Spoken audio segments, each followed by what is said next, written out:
she has sheet එක have දාන්න බෑ she has a new phone හරි ඒ සද්දෙන්නේ මොන රුන්ගේ ගොරෝන හින්දා උන් කෑ ගහනවා right හරිද උන් කෑ ගහන විදිය හරි කැතයි අමුතු වචනයක් වගේ ඇහෙනවා ඇති ඒ ගැන හිතන්න දෙපා right දැන් I have a new phone කියන්නේ මට අලුත් ෆෝන් එකක් තියෙනවා she has a new phone කියන්නේ ඇයට අලුත් ෆෝන් එකක් තියෙනවා පැහැදිලිද කතාව හොඳට බලන්න ඕනේ have වලට පස්සේ මෙතන ක්‍රියාපදයක් තියෙන්නේ මෙතන ක්‍රියාපද නැහැ right මෙතනදි මේ මොකක් හරි දෙයක් තියෙනවා කියලා කියන්නේ right හොඳට අවබෝධ කරගන්න ඕනේ දැන් සසින්දුට කියන්න පුළුවන් මට සහෝදරියක් ඉන්නවනේ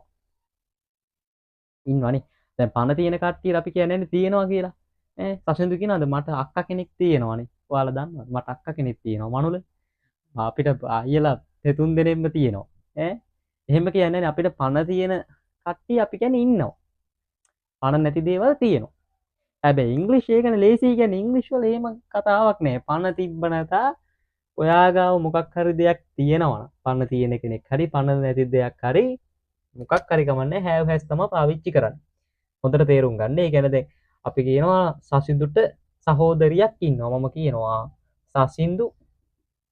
සසින්දුත් එක්ක ඉන්නේ has සසින්දු has a sister. සසින්දුට සහෝදරියක් ඉන්නවා. has. දැන් මට කියන්න ඕනේ සසින්දුට BMW කාර් එකක් තියෙනවා.